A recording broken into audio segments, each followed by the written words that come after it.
Geosho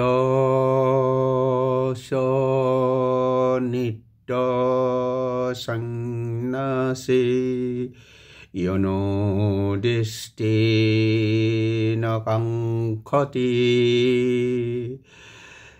nirdandahi mohabahu sukhang bandhate pramosyate Sankha yogo prithok bala pravadantin pandita ekam uppastita saimma goho yoribandite phalam হে মহাবাহু অৰ্জুন যিজনে নিজে কৰা কৰ্মৰ ফলৰ প্ৰতি দেহ নকৰে অথবা আকাংক্ষা নেদেখুৱায় সেইজন সদায় সন্ন্যাসী বুলি জানিবা সেই মানুহজন সকলো বিপৰীত ধৰ্মী বস্তুৰ প্ৰভাৱৰ পৰা মুক্ত তেওঁ সহজে সকলো জড়জাগতিক বন্ধনৰ পৰা হাত সাৰি সম্পূৰ্ণভাৱে মুক্তি লাভ কৰে কেৱল অল্পজ্ঞানী সকলেহে ভক্তিৰে কৰা সেৱা অৰ্থাৎ কৰ্মযোগৰ পৰা ভৌতিক জগতৰ বিশ্লেষণাত্মক অধ্যয়ন অৰ্থাৎ সাংখ্যযোগ পৃথক বুলি কয় যিসকল প্ৰকৃততে পণ্ডিত তেওঁলোকে কয় যে যিজনে এই দুয়োটাৰে এটাক ভালদৰে অনুসৰণ কৰে তাতেই তেওঁ দুয়োটাৰ ফল লাভ কৰিব পাৰে গুৰু দেৱদামোদৰে ভকতসকলক শ্ৰৱণ কীৰ্তন আদি নৱধা ভক্তিৰ কথা কৈছিল ফলৰ আশাৰ কথা উল্লেখ কৰা নাই সদায় ঈশ্বৰ কৃষ্ণৰ ভক্তিত একান্তমনে নাম গুণ যশ কীৰ্তনৰ উপদেশ আছে ফল বিষয়ত কোনো উল্লেখ নাই কৰ্মৰ ফল আশা কৰিলে মন অশান্ত হয় ভাল কৰ্ম শুদ্ধ ভাৱত ফল ঈশ্বৰে প্ৰদান কৰে সাংখ্য দৰ্শনৰ উদ্দেশ্য হ'ল জড়জগতৰ বিশ্লেষণ কৰা সেই বিশ্লেষণৰ মাজতে আত্মাৰ অস্তিত্বৰ উপলব্ধি হয় গুৰু দেৱদামোদৰৰ ধৰ্মত বেদাদি শাস্ত্ৰ খণ্ড ৯৬ ভাগৱত পুৰাণৰ পঞ্চম স্কন্ধৰ অষ্টম অধ্যায়ৰ শিৰোনাম ভৰতৰ মৃগত্ব প্ৰাপ্তি ভাষিত কৰিবলৈ আগবাঢ়িছোঁ সেয়েহে প্ৰথম পৰম পুৰুষক সেৱা জনাইছোঁ শ্ৰী শুকদেৱে ক'লে হে মহাৰাজ এদিন মহামতী ভৰতে গণ্ডকী নদীত স্নান আৰু নিত্য নৈমিত্তিক কাৰ্য সমাপনৰ অন্তত প্ৰণাম আদি মন্ত্ৰ জপ কৰি তেওঁ মুহূৰ্তকাল সেই গণ্ডকী নদীৰ তীৰত অধিষ্ঠান কৰিছিল সেই সময়ত এজনী হৰিণী জলপানীৰ ইচ্ছাত সেই নদীৰ তীৰত উপস্থিত হ'ল হৰিণীজনী গৰ্ভৱতী আছিল তাই তৃষ্ণাত আতুৰ হৈ জলপান কৰিব ধৰিলে এনে সময়তে তাই নিচেই কাষতে এক সিংহ গৰ্জন কৰিলে সেই গৰ্জন স্থানত সিংহৰ গৰ্জন অতি ভয়ংকৰ শব্দৰূপত শ্ৰুত হ'ল সততে হৰিণী ব্যাকুল স্বভাৱা সেই মহাগৰ্জনত তাই ব্যাকুল হ'ল তেতিয়া তাই দিগভ্ৰান্ত হৈ অৰ্ধপিপাসু অৱস্থাতে জাপ মাৰি নদী পাৰ হ'বলৈ গ'ল জাপ মৰা সময়তে হৰিণীৰ গৰ্ভস্থ সন্তানটো স্থানচ্যুত হৈ নদীৰ স্ৰোতত পতিত হ'ল তেতিয়া হৰিণীজনী গৰ্ভপাত আৰু ভয় কাতৰত আতুৰ হৈ পৰিল অকলশৰীয়া দলচ্যুতা সেই হৰিণীৰ অলপ পিছতে মৃত্যু হ'ল ইপিনে সদ্যজাত হৰিণ পোৱালিটো নদীৰ সোঁতত ভাহি যায় সেই দৃশ্য দেখি ভৰতৰ মনত কৰুণা সঞ্চাৰ হ'ল মাতৃহীন বন্ধুহীন এই হৰিণ পোৱালিটো তেওঁ জলৰ পৰা তুলি আনিলে তাৰ অন্য আশ্ৰয় নথকা বাবে ভাৰতে হৰিণ পোৱালিটি নিজৰ আশ্ৰমলৈ আনিলে ক্ৰমশ হৰিণ পোৱালিটোৰ প্ৰতি ভৰতৰ অতি আচৰিত মায়াৰ উদ্ৰেক হ'ল তেওঁ সৰ্বদা পোৱালিটোৰ প্ৰতি ই মোৰ এই ধৰণৰ অভিমান কৰে। সেইকাৰণে ৰাজৰ্ষি ভৰতে তৃণাদি আহৰণ কৰি তাক পোষণ কৰে। বৃক অৰ্থাৎ কাউৰীশাল প্ৰভৃতি হিংস্ৰ জন্তুৰ পৰা ৰক্ষণ আৰু যত্ন আদিৰ সাহায্যত তাৰ প্ৰীতি সম্পাদন কৰে। স্নেহ চুম্বনৰ দ্বাৰা ভৰতে সেই মৃগ শিশুটিৰ লালন পালনৰ অতীৱ আসক্ত হৈ পৰিল। তাৰ ফলস্বৰূপে মহাত্মা ভৰতৰ নিজৰ স্নান আদি নিয়ম, অহিংসা, আনকি ভগৱানৰ পৰিচৰ্যা প্ৰভৃতি ক্ৰিয়া এক এককৈ বিচ্যুত হ'ব ধৰিলে। কিছুদিনৰ ভিতৰত তেওঁ সমস্ত কিছু পৰিত্যাগ কৰি হৰিণ শিশুটোৰ প্ৰতি মনোযোগী হৈ পৰিল। তেওঁৰ সৰ্বদাই মনত ভাৱ হয়, এই দিন হৰিণ শিশুটিৰ কালচক্ৰৰ গতিবেগত আত্মীয় স্বজন বন্ধু বান্ধৱৰ পৰা পৰিভ্ৰষ্ট হৈ আমাৰেই শৰণ লৈছে।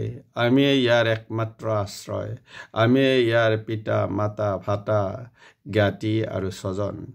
আমাৰ প্ৰতি এই শিশুটি অতি বিশ্বাসযুক্ত, আমাৰ বাহিৰে অন্য কাকো নাজানে। গতিকে এই শৰণাগত হৰিণ শৱক ৰক্ষা কৰা আমাৰ কৰ্তব্য। এইকাৰণে আমাৰ কোনো অসূয়া থকা উচিত নহয়, শৰণাগতক উপেক্ষা কৰা দৰ্শনীয়।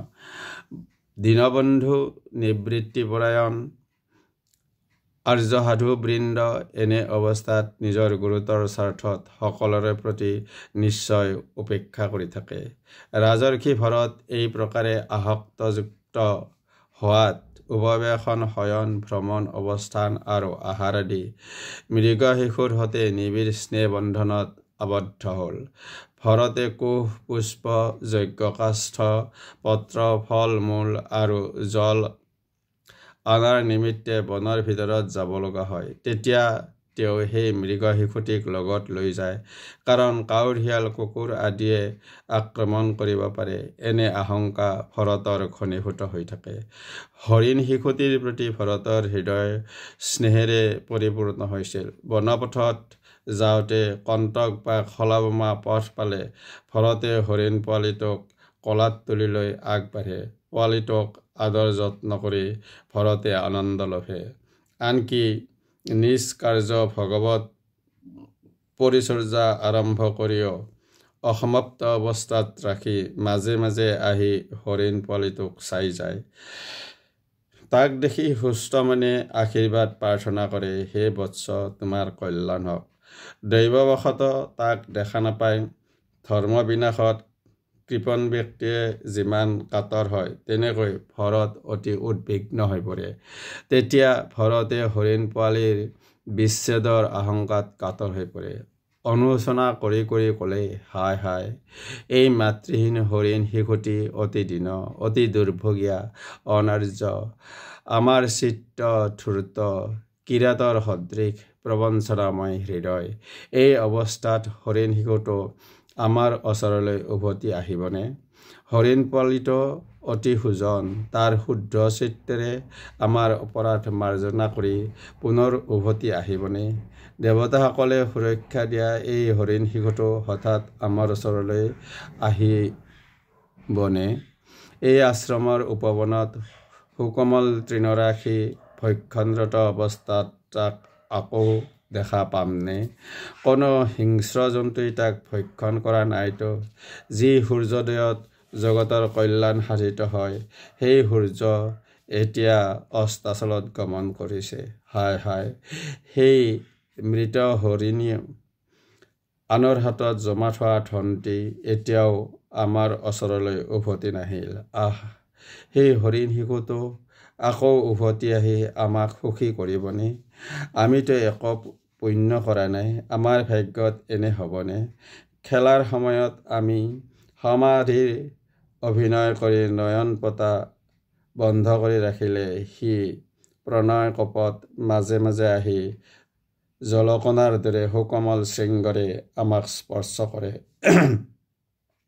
ভগৱানৰ পৰিচৰ্যাৰ সময়ত আমি কুশৰ ওপৰত সমৰ নিমিত্তে প্ৰয়োজনীয় ঘৃত আদি দ্ৰব্য ৰাখিলে যি খেলা কৰি কৰি চঞ্চলে কুশ আকৰ্ষণ কৰি যদি পবিত্ৰ দ্ৰব্য দূষিত কৰি পেলাই তেতিয়া আমি ক্ৰুদ্ধ হৈ উঠোঁ।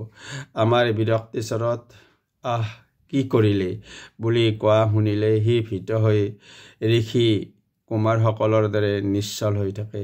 এইদৰে বিলাপ কৰি কৰি ভৰত আশ্ৰমৰ বাহিৰত ফুৰিব আহিল। অহাৰ বাটত মৃগ শিশুৰ পদচিহ্ন অংকিত ভূমিভাগ দেখি বিলাপ কৰিব ধৰিলে। তেওঁ ক'ব ধৰিলে, এই বসুন্ধৰা কি যে ভাগ্যৱতী, নাজানো কি তপস্যাৰ বলত এতিয়া সেই কৃষ্ণহাৰ মিছা হৈ যায়। তুমি যি যি কোৱা অমিথ্যা নহ'লেও অসংগত নহয় নেকি? তুমি আমাক স্থূলদেহ বুলি কোৱাই। এই প্ৰকাৰৰ কথা বিদ্বান ব্যক্তিসকলে কোনো চেতন পদাৰ্থৰ উদ্দেশ্যে প্ৰয়োগ নকৰে। মূৰ্খ অজ্ঞান লোকসকলে এনেকুৱা বাক্য ব্যৱহাৰ কৰি থাকে। কাৰণ এনে উপমা দেহৰ প্ৰতি প্ৰযুক্ত হ'ব পাৰে, আত্মাৰ প্ৰতি প্ৰযুক্ত নহয়। বস্তুতঃ আমাৰ দেহ স্থূল হ'ব পাৰে, কিন্তু আমাৰ আত্মা স্থূল নহয়, অৰ্থাৎ আমি স্থূল নহয়।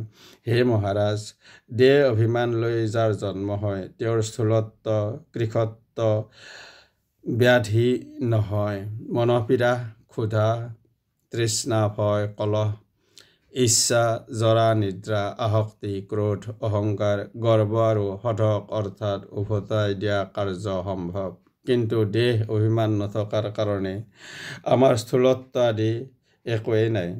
বিকাৰী অৰ্থাৎ পৰিণামশীল পদাৰ্থ মাত্ৰে আদি অন্ত আছে। সেইকাৰণে সকলো প্ৰকাৰৰ বস্তুৱেই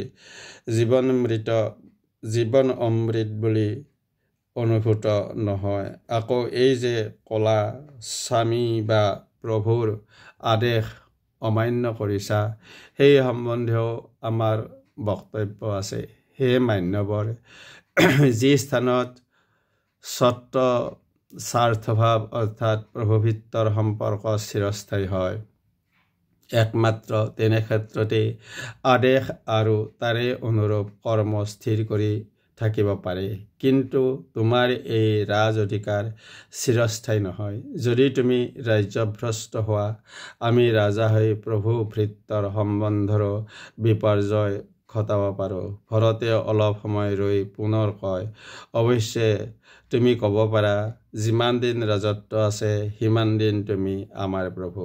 তথাপিও ক'ব পৰা যে ব্যৱহাৰ ব্যতিৰেক ৰাজা আৰু ভৃত্য এই ভেদবুদ্ধিৰ কোনো অৱকাশ দেখা নাযায়। বাস্তৱতে প্ৰভু কোন? কাৰ ওপৰতেই বা তেওঁৰ প্ৰভুত্ব? তথাপি যদি তোমাৰ প্ৰভুত্বৰ অভিমান থাকে, তেতিয়া কি কাৰ্য কৰিব পাৰিবা? তুমি আমাক প্ৰমত্ত বুলি কৈছা, এই কাৰণেই তুমি আমাৰ যশোচিত চিকিৎসা কৰিব কৈছা। এই বিষয়ত আমি কওঁ, হে ৰাজন, আমি উন্মত্ত বা জড়বৎ ব্যৱহাৰ কৰিলেও বস্তুতঃ আমি ব্ৰহ্মভাৱ প্ৰাপ্ত হৈছোঁ। তুমি চিকিৎসা কৰা বা শাস্তি দিয়া, তাৰ ফলত আমাৰ অৰ্থ বা অনৰ্থ একো নহ'ব।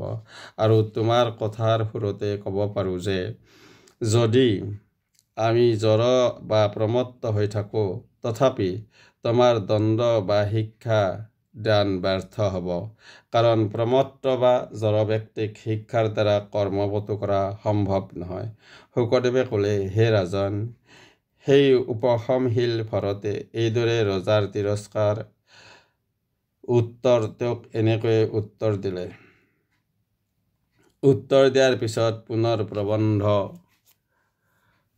অৰ্থাৎ পুৰুষাৰ্থ ক্ষয়ৰ নিমিত্তে আগৰ দৰে শিবিকা অৰ্থাৎ পালকি বহন কৰিব উদ্যত হ'ল। দেহত আত্মবুদ্ধিৰ কাৰণে যি অবিদ্যা, সেয়া তেওঁৰ নিবৃত্ত হৈছিল। শিবিকা বহন কৰাৰ হেতু ৰজাৰ ক্লেশ বা অপমান একোৱে অনুভূত নহ'ল। হে পাণ্ডৱেয়, সিন্ধু আৰু শৰীৰ দেশৰ অধিপতি ৰহুসকলৰ দ্বাৰা পূৰ্বে তত্ত্ব জিজ্ঞাসাৰ অধিকাৰ প্ৰাপ্ত হৈছিল। এতিয়া হৃদয় গ্ৰন্থি বিমোচন আৰু বহু প্ৰকাৰ যোগগ্ৰস্ত সন্মত ভৰতৰ এক প্ৰকাৰ বচন শুনি তেওঁ শিবিকাৰ পৰা নামি আহিল। নিজৰ ৰাজগৰিমা বিসৰ্জন দি তেওঁ জড়বৎ ভৰতৰ পাৱত মূৰ থৈ তেওঁৰ ওচৰত ক্ষমা প্ৰাৰ্থনা কৰিব ধৰিলে।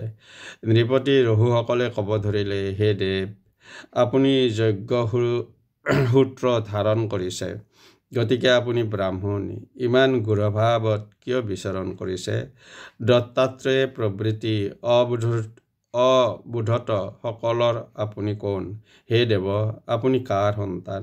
আপোনাৰ বাসস্থান ক'ত? ইয়ালৈ অহাৰ কাৰণ কি? আপুনি যদি আমাৰ কল্যাণৰ বাবে আহিছে, তেতিয়াহ'লে আপুনি স্বয়ং কপিল মুনি নেকি? হে ব্ৰাহ্মণ, আমি দেৱৰাজ ইন্দ্ৰৰ বজ্ৰক ভয় নকৰোঁ। ভগৱান শূলপাণিৰ ত্ৰিশূলো আমাৰ ওচৰত ভীত নহয়। যমৰাজৰ দণ্ডক আমি ভয় নকৰোঁ। সেইদৰে অগ্নি, বায়ু, চন্দ্ৰ, সূৰ্য আৰু কুবেৰৰ অস্ত্ৰৰ পৰাও আমাৰ ভয়ৰ কাৰণ দেখা নাই। কিন্তু ব্ৰাহ্মণসকলৰ প্ৰতি অৱমাননা প্ৰদৰ্শন কৰিলে যি পাপ হয়, সেই পাপক আমি ভয় কৰোঁ। হে মহাপুৰুষ, অজানিতে এই অপৰাধ কৰি আমি অত্যন্ত ভীত, আমি ক্ষমাপ্ৰাৰ্থী। আপুনি দয়া কৰি নিজ পৰিচয় উন্মোচন কৰক। আপুনি নিজ বিজ্ঞান সদৃশ প্ৰভাৱ প্ৰচন্ন কৰি ৰাখি সংগ ত্যাগ কৰি জড়বৎ বিচৰণ কৰিছে। আমাৰ ওচৰত আপোনাৰ অনন্ত মহিমা প্ৰকাশিত হৈছে। আপুনি যোগ গ্ৰথিত যি বাক্যবিলাক ক'লে, আমি সেইবোৰৰ তাৎপৰ্য অনুভৱ কৰিব পৰা নাই। সূক্ষ্ম দৃষ্টিসম্পন্ন জ্ঞানী মনীষীসকলেও সেয়া অনুভৱ কৰিব নোৱাৰে। আমাৰ গুৰু হ'ল আত্মতত্ত্বজ্ঞ মুনিশ্ৰেষ্ঠ কপিলদেৱ। তেওঁ জ্ঞান শক্তিৰ দ্বাৰা অৱতীৰ্ণ সাক্ষাৎ শ্ৰীহৰি স্বৰূপ। আমি সেই শিবিকাত আৰোহণ কৰি তেওঁৰ অৱকাশত গমন কৰিছিলোঁ। এই সংসাৰত আশ্ৰয় কি? এইটোৱে আমাৰ জিজ্ঞাস্য। আপুনিয়ে সেই কপিলদেৱ নেকি? লোকসমূহৰ পৰিদৰ্শনৰ নিমিত্তে ছদ্মবেশত পৰিভ্ৰমণ কৰিছে। আমাৰ দৰে গৃহত আসক্ত মূঢ় ব্যক্তিৰ কেনেকৈ আপোনলোকৰ গতি প্ৰকৃতি অৱগত হ'ব পাৰে? হে প্ৰভু, আপুনি আগতে আমাৰ যিবিলাক বাক্যৰ উত্তৰ দিলে, সেয়া আমাৰ বোধ হোৱা নাই। আপুনি কওক, আমাৰ শ্ৰম নাই। সেয়া কিদৰে সম্ভৱ? যি ব্যক্তিৰ কোনো কৰ্মৰ কৰ্তা হয়, তেওঁৰ কৰ্ম আৰু শ্ৰম অৱশ্যেই থকা উচিত। যেতিয়া আমাৰ নিজৰ প্ৰভুত্ব আৰু যুদ্ধ আদি ক্ৰিয়াৰ কৰ্তৃত্ব সহজতে কৰ্ম আৰু শ্ৰম দেখিছোঁ, তেতিয়া সহজে অনুমান কৰিব পাৰোঁ আপোনাৰো ভাৰ বহনত যথেষ্ট শ্ৰম হৈছে। আপুনি যি কৈছে, একমাত্ৰ ব্যৱহাৰ ভিন্ন, অন্য একো পাৰ্থক্য দেখা নাই। সেই বিষয়েও কোনো সংগত ব্যাখ্যা পোৱা নাই। বাস্তৱত ব্যৱহাৰ বৰ্ত নষ্ট নোহোৱাকৈ থকা অলিক এয়াও বোধ নহয়, বৰং সত্য বলত অনুভূত হয়। যিহেতু ঘট আদি পদাৰ্থ মিথ্যা, তাত পানী অনা কাৰ্য সম্ভৱ হ'বনে? এয়া মিথ্যা সত্তাহীন হ'লে ইয়াৰ দ্বাৰা কোনো কাৰ্য সাধন সম্ভৱ নহয়। ঘট যদি অসত্য অৰ্থাৎ সত্তাহীন পদাৰ্থ হয়, তেতিয়াহ'লে ঘটেৰে পানী অনা আদি কাৰ্য সম্ভৱপৰ হ'বনে? আকৌ আপুনি যি কৈছে, স্থূলত্ব আদি ভাৱবিলাক দেহ আদিৰ উপাধি হয়, আমি আত্মা, আমি তাত নাই, এনে কথাটো আমাৰ সংশয় হয়। এইবিলাক উপাধিৰ ধৰ্ম হ'লেও সেয়া সত্য নোহোৱাৰ কাৰণ কি আছে? অগ্নিৰ দ্বাৰা যেতিয়া ৰন্ধন পাত্ৰ উত্তপ্ত হয়, তেতিয়া সেই পাত্ৰত থকা পানীও উত্তপ্ত হয়। এই উত্তপ্ত পানীৰ তাপত তণ্ডুলৰ বহিৰ্ভাগ তপ্ত হয় আৰু তেনেকৈ চাউলৰ পাক সম্পন্ন হয়। এইধৰণে যেতিয়া দেহ, ইন্দ্ৰিয়, প্ৰাণ আৰু মন পৰস্পৰৰ সম্বন্ধযুক্ত হয়, তেতিয়া পৰস্পৰৰ সংক্ৰমণৰ ফলত পুৰুষ অৰ্থাৎ আত্মাৰো সংহাৰ ভাৱ সম্ভৱপৰ হয়। গ্ৰীষ্ম সমীপত যেতিয়া দেহ সন্তপ্ত হয়, তেতিয়া ইন্দ্ৰিয় আদি প্ৰাণ, মনৰ সন্তাপো দেখা যায়। তেতিয়া দেহ আদি স্থূল হয়, আত্ম কিয় স্থূল নহ'ব? আকৌ আপুনি কৈছে যে সত্ত্ব স্বামিত্ব ভাৱ অনিত্য। এই বিষয়েও আমাৰ চিন্তা পৃথকতৰ। কাৰণ স্বত্ব স্বামিত্বভাৱ অস্থায়ী হ'লে যেতিয়া যিয়ে ৰজা হয় তেতিয়া তেওঁই প্ৰজাসকলক শাসন কৰে আৰু ৰক্ষণাবেক্ষণ দি থাকে। আকৌ আপুনি ক'লে যে শুদ্ধ স্তব্ধ ব্যক্তিক শিক্ষাদান বিফল শ্ৰম। সেই বিষয়েও আমাৰ দ্বিমত আছে, কাৰণ যি ব্যক্তি ভগৱান অচ্যুতৰ দাস তেওঁ কেতিয়াও নিষ্ফল কৰ্ম কৰিব নোৱাৰে। তেওঁৰ সকলো কৰ্ম সদৰ্থক হ'বলৈ বাধ্য। স্তব্ধ বা জড় ব্যক্তিক শিক্ষাদানৰ ফলত যদি প্ৰত্যক্ষ ফল নহয়, অৰ্থাৎ তেওঁৰ জড়তা দূৰ নহয়, তথাপি পৰমেশ্বৰৰ আদেশ সম্পাদন কৰাত সেই যত্ন বিফল নহয়। পৰমেশ্বৰক আৰাধনা কৰিয়ে স্বধৰ্ম। ৰজাই ঈশ্বৰৰ আজ্ঞা অনুসাৰে প্ৰজাসকলক শাসন আদি নিজ ধৰ্ম পালন কৰিলে সেয়া হয় ভগৱানৰ আৰাধনা। এইদৰে পাপমুক্ত হ'ব পাৰে। হে আৰ্তবন্ধু, আমি নিজকে ৰজা বা প্ৰভু বুলি অভিমান কৰি আপোনাৰ অৱজ্ঞা কৰিছোঁ। আপোনাৰ দৰে মহাত্মা সাধু পুৰুষৰ প্ৰতি এই ধৰণৰ অৱমাননা মত্ততাৰ নামান্তৰ ব্যতীত আন একো নহয়। হে মহৎ, আপুনি আমাৰ প্ৰতি দিব্যদৃষ্টি দান কৰক, যাৰ ফলত আমি সাধু পুৰুষসকলৰ প্ৰতি অৱজ্ঞা প্ৰদৰ্শনজনিত মহাপাপৰ পৰা পৰিত্ৰাণ লাভ কৰিব পাৰোঁ। হে প্ৰভু, আপুনি এই নিখিল জগত সংসাৰৰ সুহৃদ আৰু সখা। গতিকে সৰ্বত্ৰ তুল্য দৰ্শনৰ নিমিত্তে নিজ দেহতো আপোনাৰ কোনো আত্ম অভিমান নাই। ইয়াৰ ফলত আমি আপোনাক যি অপমান কৰিছোঁ তাত আপোনাৰ কোনো বিকাৰ নাই। তথাপি আমাৰ দৰে ক্ষুদ্ৰ ব্যক্তিসকল যিমানেই শক্তিশালী নহওক কিয়, মহৎ ব্যক্তিৰ প্ৰতি অৱমাননা কৰাৰ ফলত অতি শীঘ্ৰে বিনষ্ট হয়। গুৰু দেৱদামোদৰৰ ধৰ্মত বেদ আদি শাস্ত্ৰ খণ্ড ৯৬ ইমানতে সমাপন কৰি সদৌতুলি শ্ৰদ্ধাৰ্ঘ্য নিবেদন কৰিলোঁ। জয় গুৰু দেৱদামোদৰ। অনন্ত কুমাৰ শৰ্মা।